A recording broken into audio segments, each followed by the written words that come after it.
I was born and abandoned on Christmas Eve 20 years ago. When I was born, I guess you could say that I was homeless too. Early October of 2011, I was at a Sonic and saw a homeless man nearby. I grabbed the blanket and food we had ordered and took it to him, and he immediately wrapped the blanket around himself and started eating. And that night changed my life forever. We've distributed over 80,000 blankets and lunches. About 30% of the people that we help and talk to are veterans. You just don't think that after serving your country that you could be in a situation like that. You're not going to play around when you're out in this weather. This is a complete tragedy. I feel that it is very necessary for me to do what I can for the community.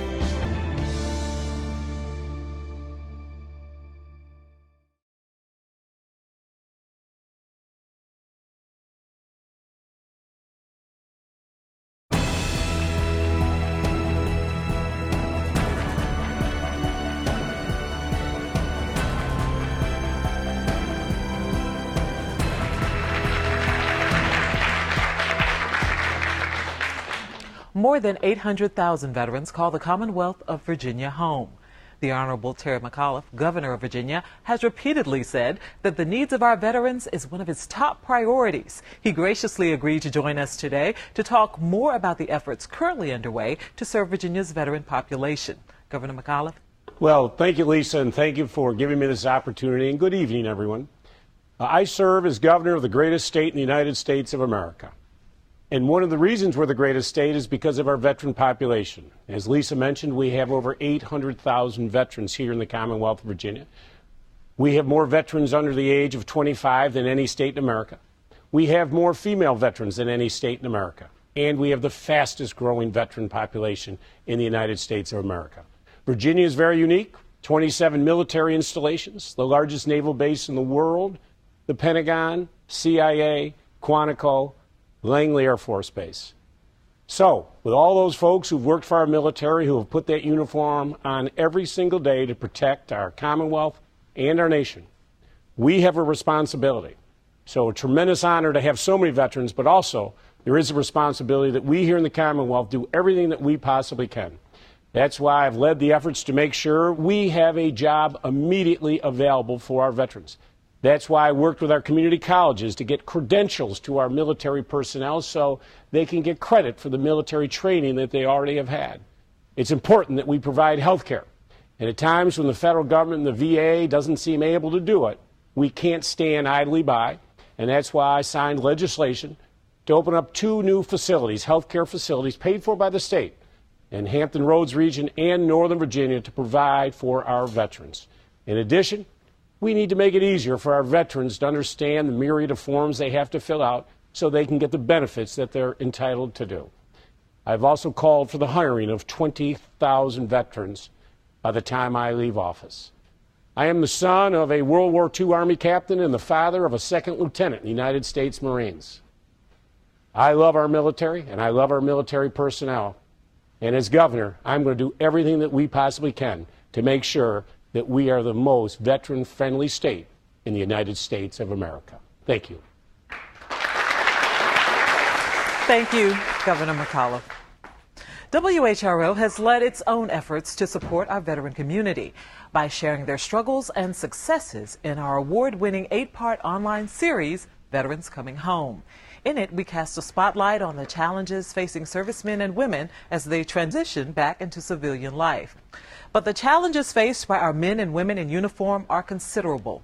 Earlier this year, the United States Army planned to cut 40,000 soldiers from their ranks within the next 2 years. Similar reductions are expected from the Navy, with at least 10,000 gone by next year alone.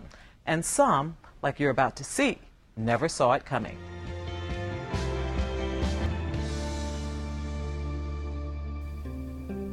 I joined the Navy October 6, 1997. The job I currently had before I was separated was ship's assistant command master at arms. I was in charge of all the security and safekeeping of the ship. I was responsible to the executive officer and the commanding officer. I've deployed over 9 times. I've enjoyed every one of them.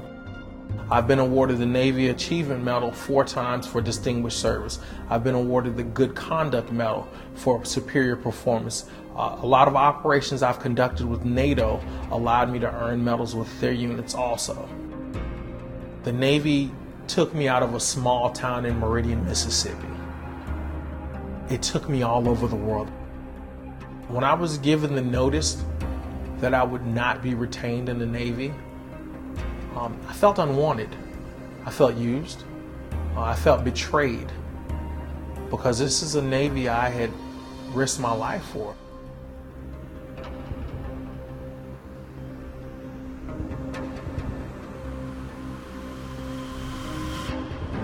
So we're fighting at a whole different level of enemy out there, and we need to be in more places doing more things than we were any time before.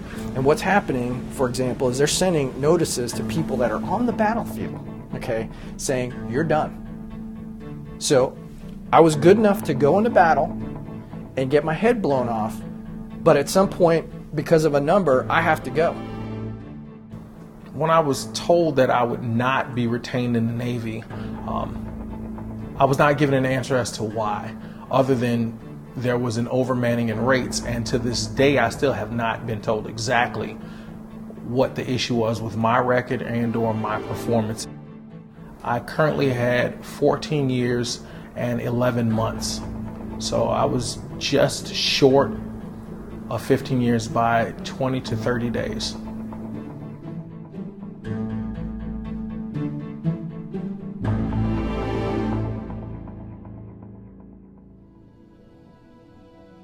These are people that are deploying, that are staying away from their families, that are missing birthdays, deaths. How do you sue the government for that? You can't. And so they get to dictate when, where, how, without any recourse. And that's horrible, because no other place in America do we get to contract like that. I am back in school currently. I received my bachelor's in criminal justice with a specialization in homeland security. I received that May 17th of 2014. And right now I'm currently pursuing my Master of Science in Critical Incident Management. One of the major areas I want to work with is FEMA. When you hire a veteran, you get the total package. You're getting someone who's trained, who's motivated, and is task-oriented and knows how to get the job done. From my perspective, we are killing our military service, killing it slowly. We don't understand sacrifice in this country anymore. It's gone. And the few people that are actually engaging in it are being treated very poorly. We all joined of our free will.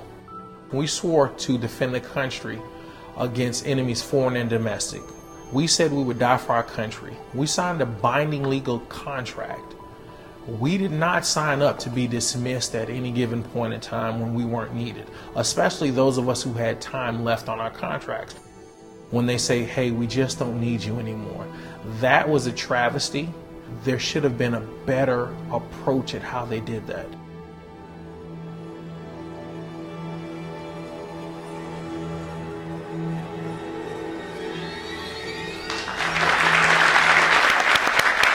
Joining us now for the panel discussion is Michael Crockett, who was featured in the video, and Sherilyn Sagester, Director of the Veterans Business Outreach Center at Old Dominion University, and the Honorable Terry McAuliffe, Governor of Virginia. Welcome. Michael, I am going to start with you.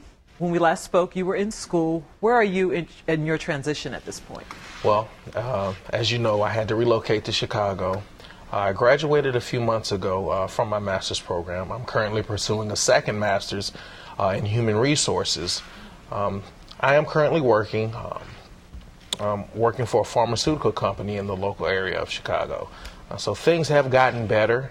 I still look forward to moving back to the Hampton Roads area, but life does go on. So I'm striving, and I've picked up, and I'm doing the best with what I was given.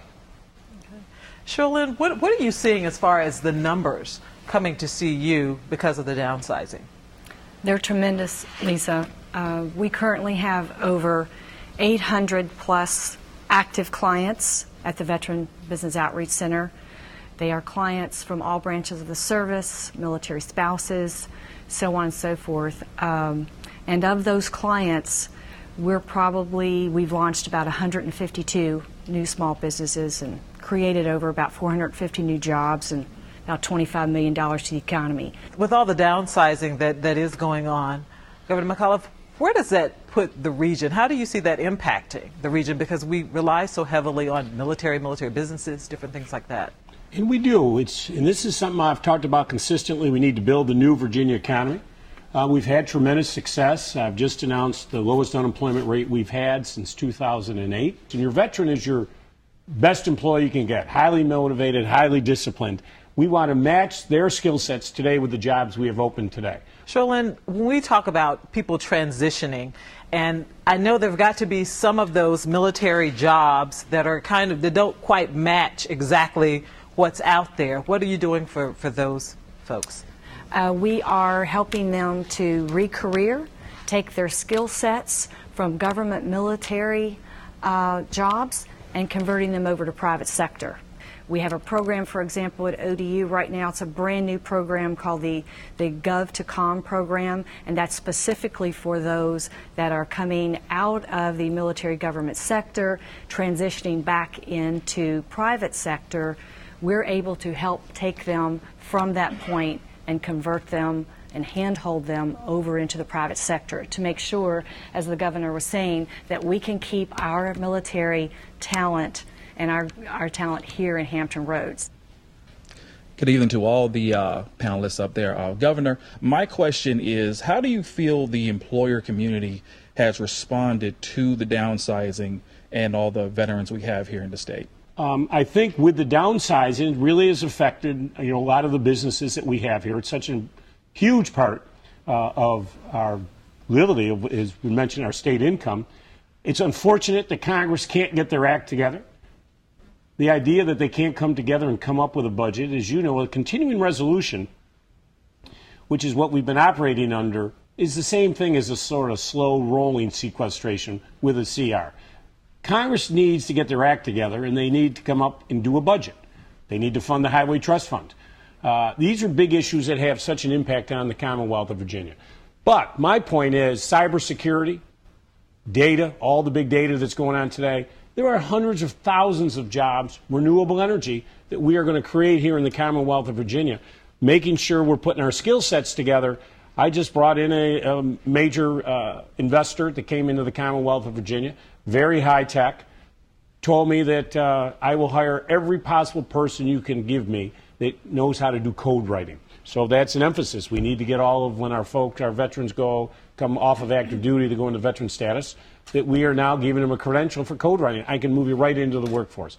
So the bad news for Virginia is sequestration's really impacted us. The good news is I think we have everyone's attention now that business and how we used to do it in Virginia, and the money was just going to come in from the federal government, those days are over.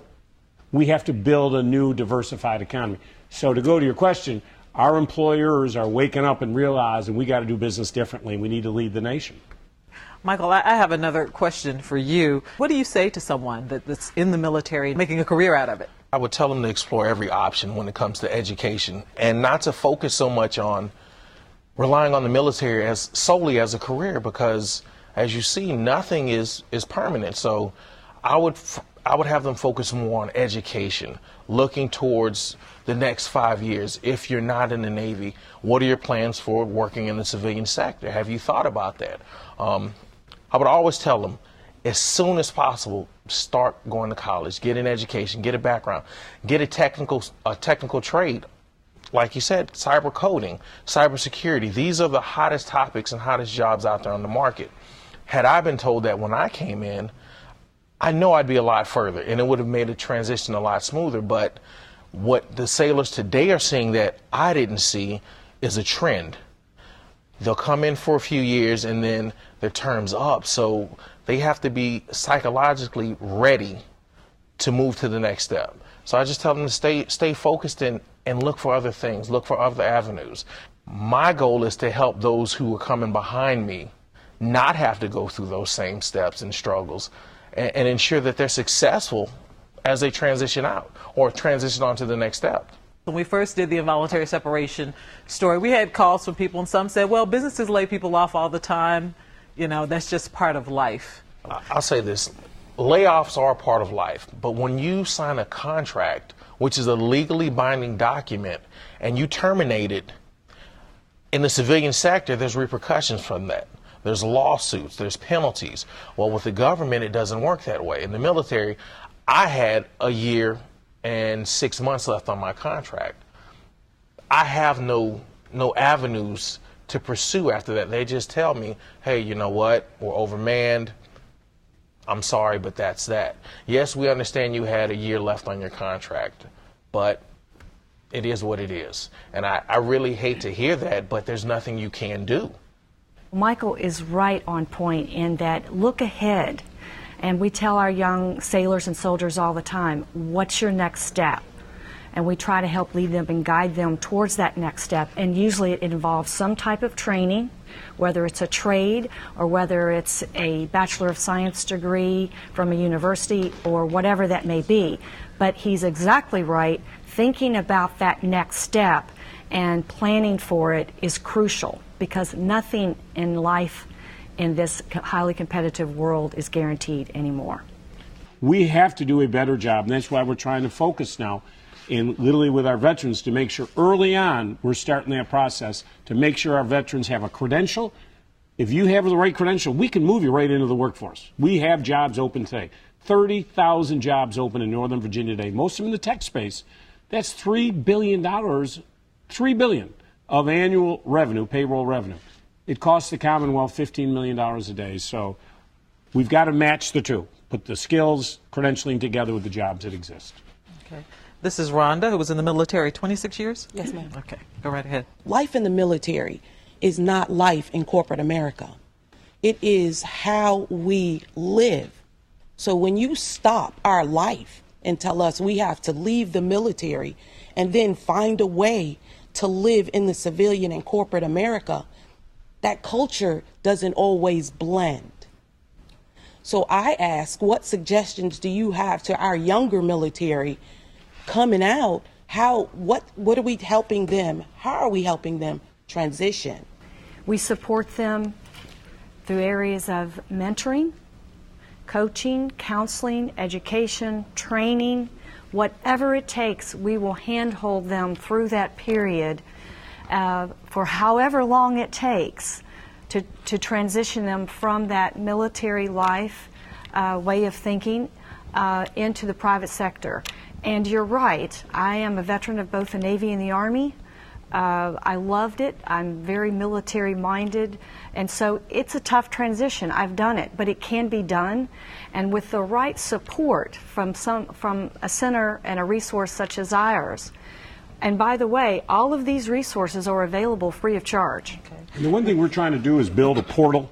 We have so many services are being offered, people just don't know about the services that are available today, and they come in way too late. So Admiral Harvey, who's my Secretary of Veterans Affairs, and John Newby, who is our Commissioner, trying to work together before you transition out to get you early, 6 months ahead of time, to tell you, here are the services we offer. Here are the jobs that are available today. Here's the credential you may need, and let us work together so when you come out, we'll give you credit for your military service. We can give you that credential, and we can move you right in. Right. My question is, first of all, thank you, Governor, for doing what you've done. I'm a recipient of a lot of your programs, so I really appreciate what you're doing and sticking to your word and sticking to your guns. My question is, I'm an older veteran. I'm a three-time service veteran of the Army, Desert Storm, Iraqi Freedom, and the Cold War. People that fall in my age group, you know, the high-tech jobs and stuff, that's fine, you know. For me, that's younger folk stuff because I really can't get into that technical stuff. I really want to know what is the focus on people that of our generation who are still out here seeking things to do, and where can we get the resources? Because I just became a peer support specialist and trying to work with the mental health system. Yeah. So what kind of opportunities will we have going forward trying to find something that fits us? I would definitely like to speak to that, sir. We have a wonderful program called Boots to Business Reboot, and it's for veterans. It's open to veterans of all eras, so it's not just new veterans that are transitioning out. It's a wonderful program that we have at the Veteran Business Outreach Center. Just because, I want to make sure that you understand, just because you're not an entrepreneur trying to build a small business, we offer personal coaching, counseling, support for all veterans. So I would love to have the opportunity to work with you and as far as helping you to achieve the goals that you have, because you're right, you and I are different era veterans, and so our needs are different. But at the Veteran Business Outreach Center, we help all veterans of all branches of all eras, so please come and see me. Thank you for your service. Next time I want to see a Virginia cap, though. Sure, I took so. Okay. Thank you so much. Thank you, Michael Crockett, Sherlyn Sagaster, and Governor McAuliffe for your time today. Thank you, Lisa. Whether you're a serviceman or woman and you decide to leave on your own or you're asked to do so, many find themselves turning to the VA for benefits. And for those injured while serving, the lengthy claims process can feel like a battle all its own. But there is help out there. The Lewis B. Puller Veterans Benefits Clinic at the College of William & Mary is creating a national model, combining legal and psychological assistance to veterans seeking help with complex disability claims.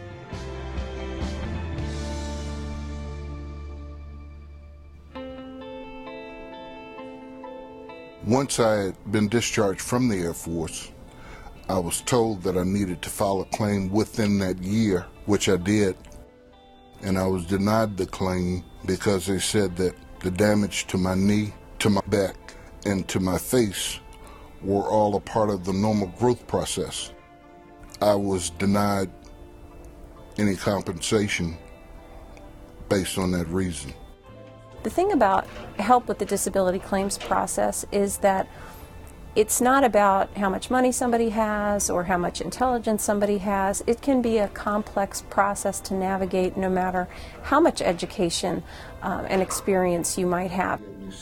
I think they should know how very grateful we are for their service to our country and how disappointed we are that the system is as difficult as it is.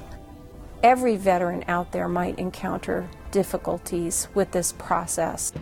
I had been trying myself for about 10 years to work with the VA, and I was just overwhelmed. The legalese that they use and the volume of paperwork that they throw at you is more like a gauntlet than an assistance. One day my wife comes home and she said, "Oh, there's a woman that's starting a clinic for veterans. Would you like to talk to her?" And I said, "Well, okay, I'll talk to her," because at that time I had to stop working, and I'd been sitting basically in a room angry at the world for about 3 years. Very quickly, we had people who just read about the fact we were going to open a clinic like this who would come and talk to us and say, "Hey, can you help me?" The American Bar Association actually prohibits first-year law students from being in a clinic. The second years and third years come in. And in the summer, we have students who choose to work with us as their summer job. It's really peanuts that they earn, but they want to be with the clinic. We're completely dedicated to doing all that we can here as students and faculty with the program to help as many veterans as possible obtain the benefits they rightfully earned. I've been treated in the highest regard here. I've had students that I've met that have come in the program and I've seen leave that I still stay in contact with.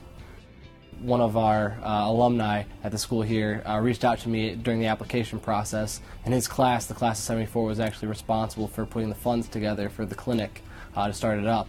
And that was the first time I learned about it, learned about the history, the good work that they do, and just really wanted to be a part of that, and was thrilled at the opportunity that I could work here for the summer. My father's in the military, and he's currently active duty, and so it was a great opportunity for me to be able to come to the clinic and to be able to help these veterans. And it was not just a great opportunity because of what I was able to learn about practicing law, but also being able to help these veterans with their claims.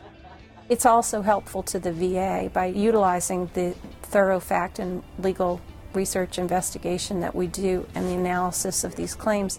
We submit a really comprehensive claims package, so it's much easier for the VA to adjudicate. The biggest thing I learned from these folks is to speak up about, when you have an issue. these folks have been great to me because they're the ones that have dug into, they can speak the legalese and be the liaison between me and the VA to help me get assistance. 5 years from now, I think we'll be larger than we are right now.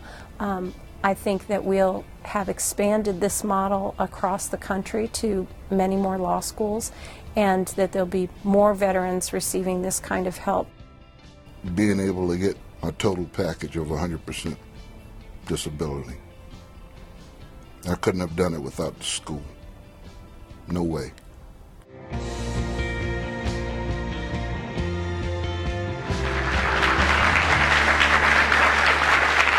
Joining us now, some of the dedicated people who have helped so many sort through the red tape. Patty Roberts, you're the director, so I'm going to start with you. What's going on at the clinic? Any new initiatives?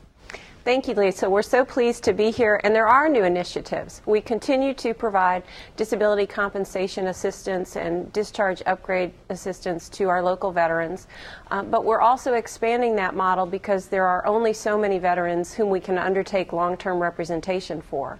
We have about 90 clients currently, but in addition to that, we've started an advice and counsel program in partnership with Starbucks.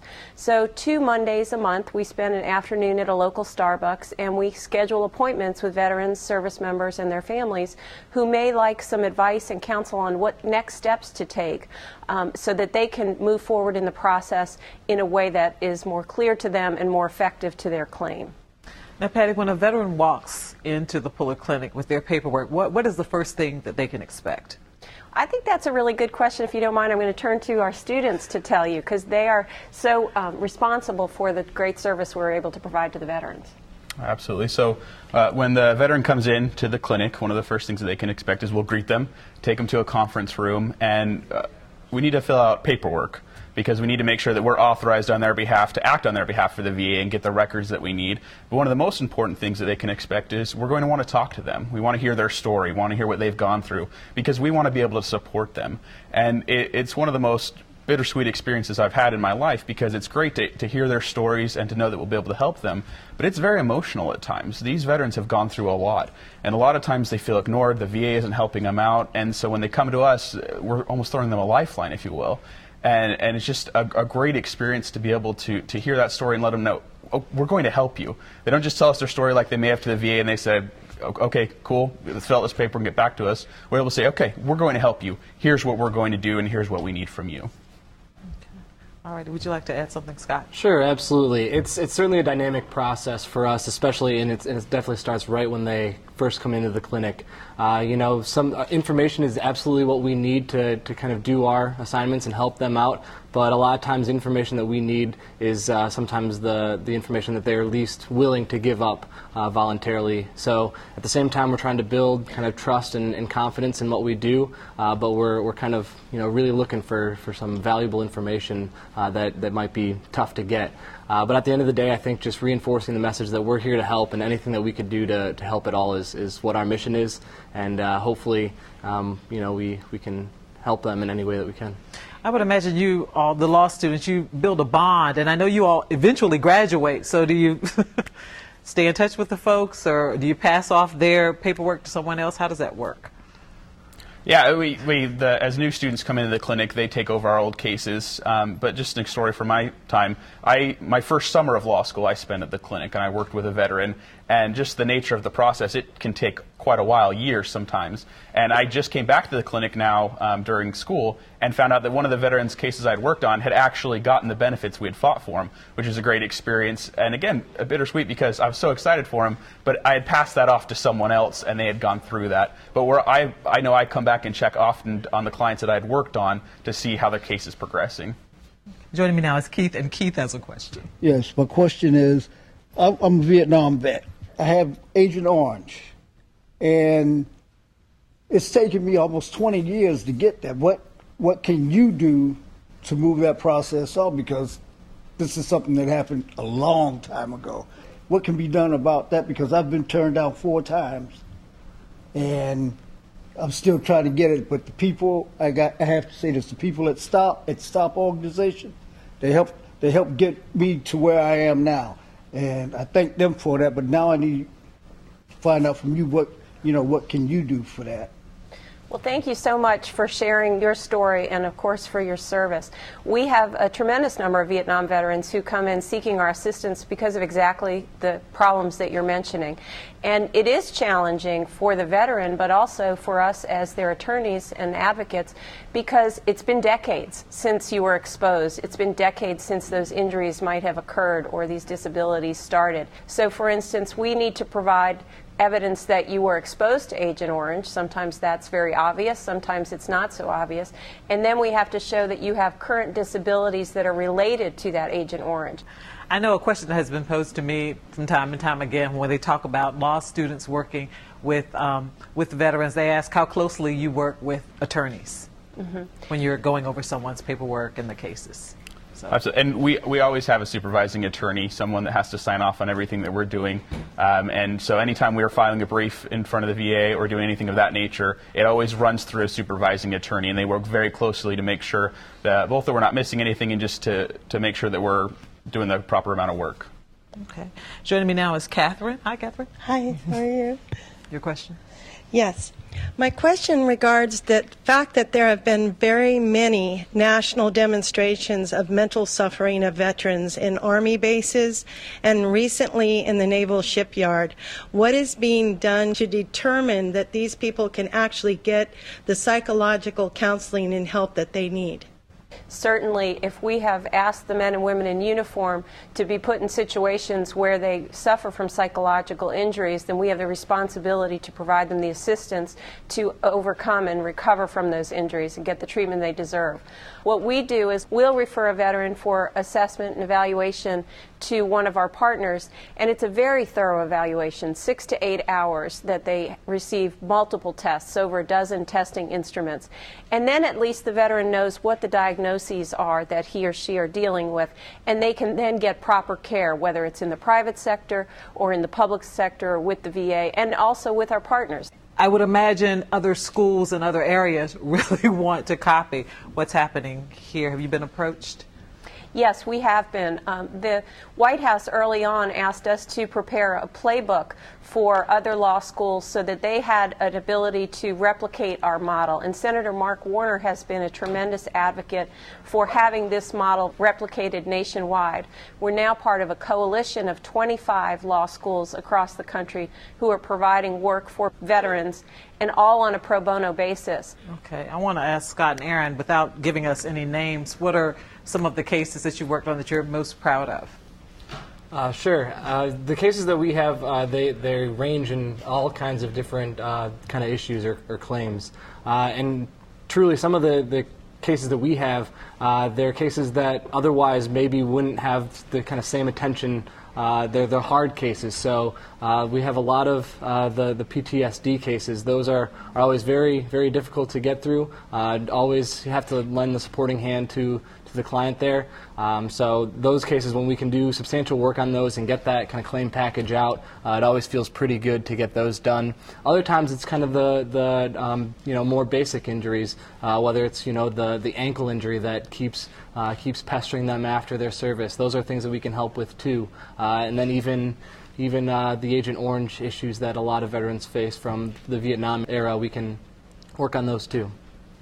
I think the one I'm most proud of is a veteran I worked during my first summer here, and we were trying to connect some blood clot issues that he was having. It was very difficult because we had to prove that it had occurred when he was deployed to Afghanistan from falling off Humvees and stuff like that.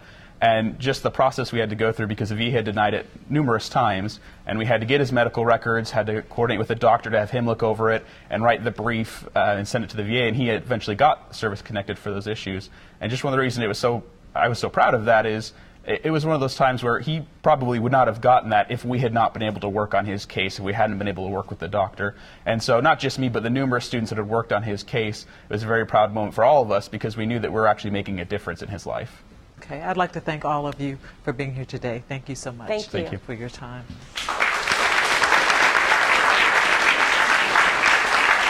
The number of women seeking VA benefits is only about 6%, but the number is expected to double over the next decade. Meanwhile, things continue to change for women in the military. The Pentagon has lifted the ban on women in combat. President Obama calling it another step toward fulfilling our nation's founding ideals of fairness and equality. That said, a report conducted by Disabled American Veterans shows major gaps for women veterans in health care, disability compensation, transition services, housing, and unemployment. Yet, they continue to enlist, and once their term of service ends, many find new ways to serve.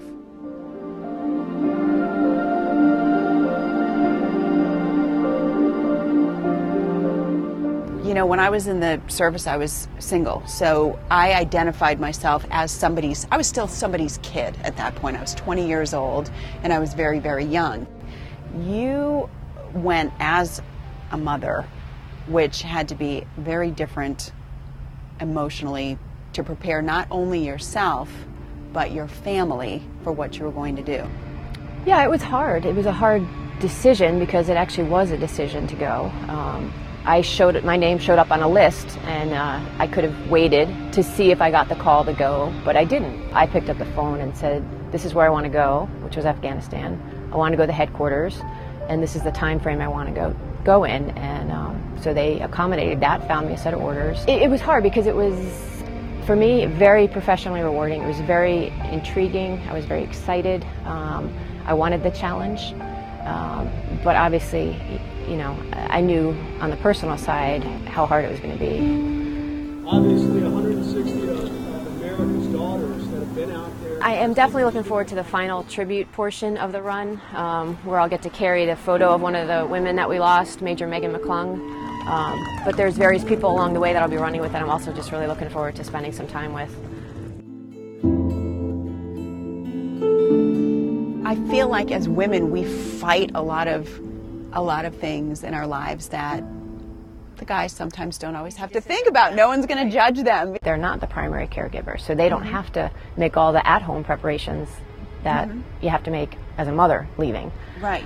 And I had male friends, peers in the Navy who were absolutely appalled that I was going to go to Afghanistan. They're like, why would they make you go? You're a mother of 6. And then I had female friends who literally stopped talking to me, like have not talked to them since. And then you get there and there's so few women there, and you know, you may not click with everyone that happens to be there. And it was an international environment, it was a NATO command, so you're dealing with not only different, you know, just different personalities, but now you're talking different cultures also. And depending on the flavor of the meeting, there would be times I would be asked to cover my head. There were times when I was asked not to come in, period. You know, when they got to very high-level religious leaders. There were times when there were guests on the base where we were asked as women not to go outside in our PT clothes, you know, in our workout clothes. Because there's too much skin exposed. So. Right. You know, when you're over there and you said you got through by just believing nothing bad's going to happen to me. I'm over doing good. I'm in Afghanistan and I'm in Kabul. I'm here for good and nothing bad's going to happen to me. And then Casey gets cancer. Right. Something bad happens to your child and you're not there. Right, yeah. Yeah, that was... Guilt-o-rama. Oh, yeah. The guilt was, you know, I'm here doing something I love and, you know, look what's taken over my daughter's body, you know. I should have been there, you know, that, you know, no dad should have to deal with that himself. That was pretty tough. Obviously tough on my daughter, tough on me, but tough on Nancy as well, you know, considering she was on the other side of the planet. The Navy did a great job coordinating her return in enough time to actually sit down with our daughter together and tell her the news. There was no time to even say goodbye and sort of close out that chapter in Afghanistan. You know, it was, I'm here and then I'm gone, and then I'm home, and all of a sudden, you know, we're sitting in CHKD, you know, in treatment. And we should let folks know that Casey's doing well right She is, now. yes. She just had over 2 years cancer-free, so she's, yeah, doing great.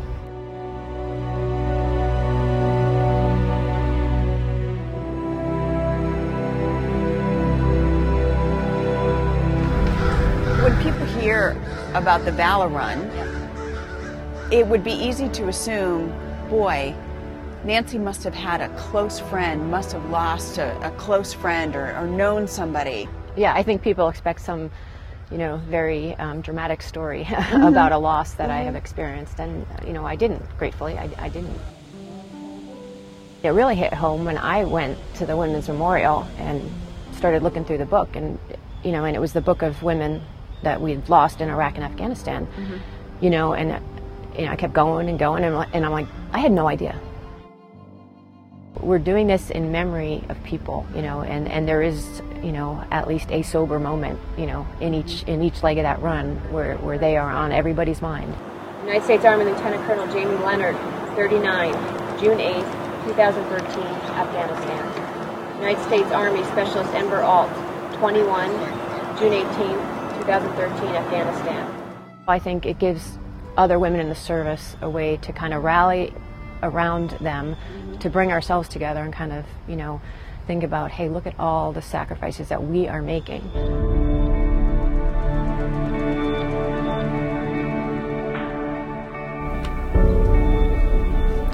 That is Major Megan McClellan.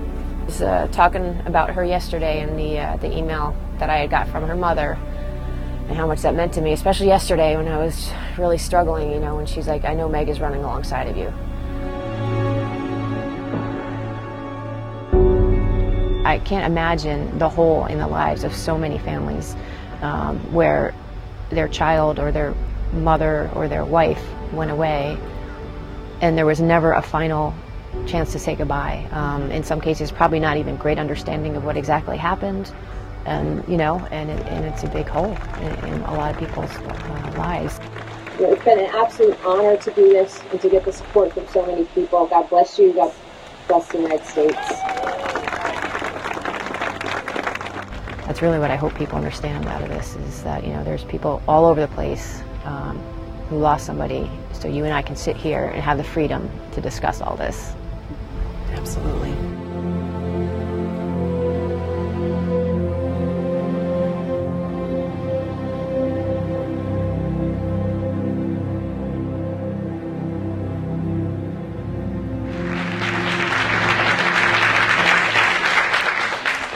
Joining us now, Patrice Molina, who is the manager of the VA Medical Center's Women Veterans Program, and two veterans who were featured in our Veterans Coming Home series, Nancy LaCour, who you just saw, and Sharia Martin. Ladies, welcome. Thank you for being here. Thank you. Thank you. Nancy, I am going to start with you. Where is the Valor Run at this point? I understand it has grown. It has grown. So that run was last fall. That was a solo run. I had a lot of positive feedback in doing that, particularly from women veterans, and I ended up incorporating Valor Run and making it a nonprofit, so it's a 501c3. And our mission is to go around the country and have runs that unite communities, and specifically to honor the women who've served in our military. I understand there are a lot of communities involved now. There are a lot of communities. We had our first run locally last May in Virginia Beach, which was almost a sellout. And then just last weekend we had a international run. We had about over 1,000 people running. We had 40 states, 4 countries involved in it, all running on the same day to honor the women. Wow. Pretty awesome. All right, Sharia, you had gotten out of the Marines. You had just hit the ground running as a volunteer. Mentoring young girls, you were helping at a women's shelter. What was it about your service in the Marines that made you decide, when I get out, this is what I'm going to do first? Well, my passion for helping people, primarily young minority women and children affected by domestic violence, came from before the Marine Corps. Just came from life experiences and came from my childhood. So joining the Marine Corps just opened my eyes to different cultures, different people in my surroundings, and it just solidified the fact that I do want to help, and just the challenges I faced as an African American woman made it even more of a necessity to get out here and help.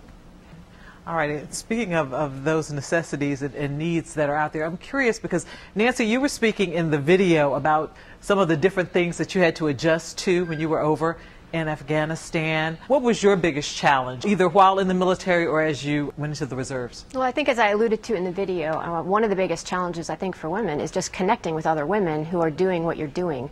We're such a small percentage of the force and spread out that it is hard to get that critical mass and necessarily connect with anybody in particular. You know, you have a small number to choose from. They might not be the right fit for you. So I've found that right from the beginning that it's just hard to have good friends and support from other women in the service. Patrice, what are you seeing there as far as some of the biggest challenges? Well, when you look at statistics, the average age of male veterans is in their 60s. The average age of female veterans is in their 40s. That means I have them as young as 19. So the range of age of women that I care for are 19 to 90. So obviously their needs are very different. But women coming out of the military,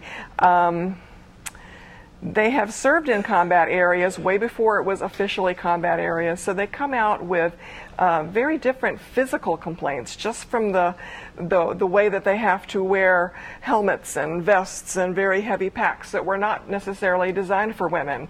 And therefore, when we see them, they're having neck problems from holding up that 30-pound helmet, and they're having back and musculoskeletal problems. In addition, we're very cognizant of the mental health issues that our women veterans have. I am fortunate to work in a freestanding women's clinic at the VA, so we have a place for women to have a safe place to come. We're particularly aware of the needs of the women veteran in regards to PTSD and military sexual trauma, MST. And we're always, as a nurse practitioner, I've always been cautious when I approach a woman to do an exam. But now I'm cautious before I even hold her arm to check her pulse or check her thyroid gland, because I don't know what her experience has been. Women are not always even, they don't even self-select as veterans. When I ask a large group of women if they are veterans, I'll have a few people that will raise their hands. But then if I ask if they've served, then I get more hands. So to me, that's just a huge culture thing. And a large part of what the VA's faced with is the culture change, that women veterans are here to stay. Our numbers are going to continue to grow, whereas men have already started to level off, and we expect that this will continue for at least the next 10 years. Okay. With women now being able to go into combat, and I'm interested in what the three of you would say to them, or if there's anything in particular that you think as far as needs that should be addressed. Honestly, when I was in the Marine Corps, it was very hard as not just an African American woman, but just as a woman, period, because a lot of my male counterparts didn't feel like females should be in the military, let alone the Marine Corps, and you are considered to be weak, and you are considered not to be able to do anything, let alone go to combat. Like, they don't want you next to them in combat. They don't want you to serve with them. They don't want you to do anything, but females are very strong. Some females are a lot stronger than our male counterparts. So I think coming in there and, you know, proving that you are strong enough, proving that you are just as able to fight in these combat zones and train and hit the boots running is very important. And I think as women, we need to come together and realize that, and we need to support each other and not be afraid to get out there, not be afraid to be the only one. Nancy, you want to chime in? Yeah, my personal opinion is that it's just it's a form of discrimination. I just don't believe there should be discrimination against that. And that goes, again, this is my personal opinion, for the draft. You know, we're not drafting women. Well, if we're going to put them in combat, then women probably should be eligible for the draft as well and registering for the selective service. So is the American population ready for women in combat? I don't know. Probably not. I mean, if you look at the reactions I get to talking about the women that we have lost, 161 women, people are shocked, people are appalled, people are sad, you know, people are concerned. You know, what are we going to do if we've got, you know, women in ground combat units and it's a woman down, or trying to get women who've maybe been taken captive, because it's a different level of an emotional response, I think. I want to say, first of all, thank you for your service. I do spend quite a bit of time at the VA Medical Center. I was wanting to know, could you elaborate more on the HOPE program of the VA? Women veterans are eligible for every service that male veterans are eligible for. So I have to kind of chuckle when people think we're only in the women's clinic. We actually are throughout the entire station. We are challenged by the culture that people think veterans are men, and obviously veterans are women too. So part of what I try to do is communicate with people on the station to let them remember we got women that are coming through too. And part of that means we want to keep every area that a woman is in secure and have the privacy that she needs and the dignity that she deserves. So if a woman is coming in for a specialty clinic like endocrine, or if she's coming to my clinic for a gynecology visit, she is receiving expert care and recognition that as a woman veteran she may have completely different needs than the male veteran does. And I think that as our numbers continue to grow, as the women veteran numbers, and actually because they're more vocal sometimes, and that's good because things change when we have people that are saying, this didn't happen correctly, how can we fix that? All right. Nancy, you're a mother of 6. Yes. If your daughters came to you and said, any one of them, and said, Mom, I've decided I'm going into the military, what is it that you'd want them to know in your experiences that you feel would benefit them as women in the military? I would say go for it. Absolutely. And don't be afraid to identify as a woman in the military.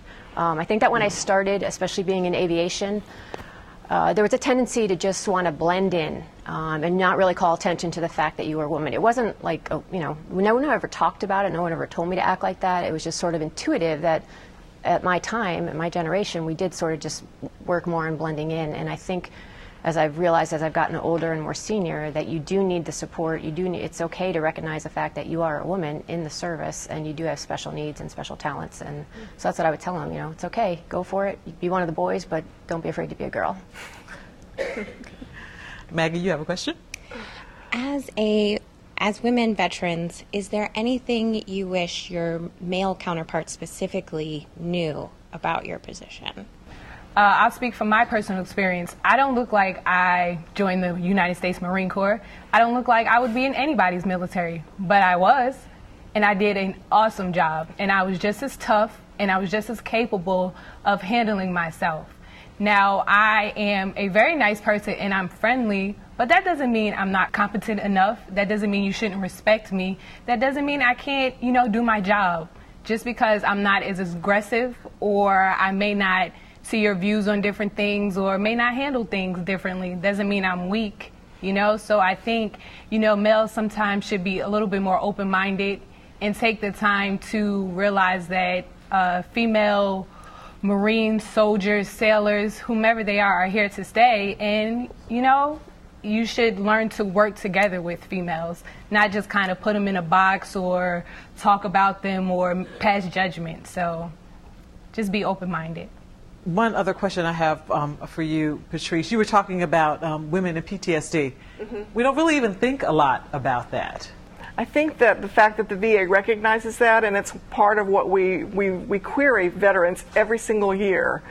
We have a short screening to find out if they are experiencing any symptoms of PTSD. Again, because women are not always ready to talk about it, and sometimes it takes a little bit of a push. And because we have such a wonderful clinic that we can have women to come into our area and be treated in individual sessions and group sessions for whatever their mental health needs are. And anybody can experience post-traumatic stress disorder. We want women veterans to feel comfortable sharing their feelings, sharing their stories, and letting us help them access the services that they need and that they deserve. Thank you so much. Patrice Molina, thank you so much. Sharaya Martin, thank you. And Nancy LaCour, thank you all so much for being here. All of our panelists I'd like to thank, and our studio guests for being a part of this first Veterans Voices Town Hall. If you'd like more information about any of the services you've heard discussed here tonight, just log on to our website at veterans.whro.org. veterans.org. There you will find additional information, other veteran stories, and links to services and organizations to help veterans transition into civilian life. Be sure to tune in next week for part 2 of our Veterans Voices Town Hall, when we'll look at the issues of PTSD, homelessness, unemployment, and show you some veterans how they're reaching new heights through adaptive sports. Thanks so much for joining us. Good night.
I myself was a victim of domestic violence. I've been slammed into things. My head has been bashed into windows. Each time could have been my last time. I made decisions to join the Marine Corps, so that kind of was my out. Just experiencing certain things made me know, like, this is what I wanted to do. I wanted to help people. I wanted to educate. I wanted to make an impact. I want to be a victim's advocate for women and children of domestic violence. I remember the pain and the suffering I went through. And when you see young women going through the same pain and suffering, it just breaks your heart. She knows how to get along with our age group, and she tells the truth. She doesn't sugarcoat anything. If I didn't go through the things that I went through, I wouldn't be the person who I am today.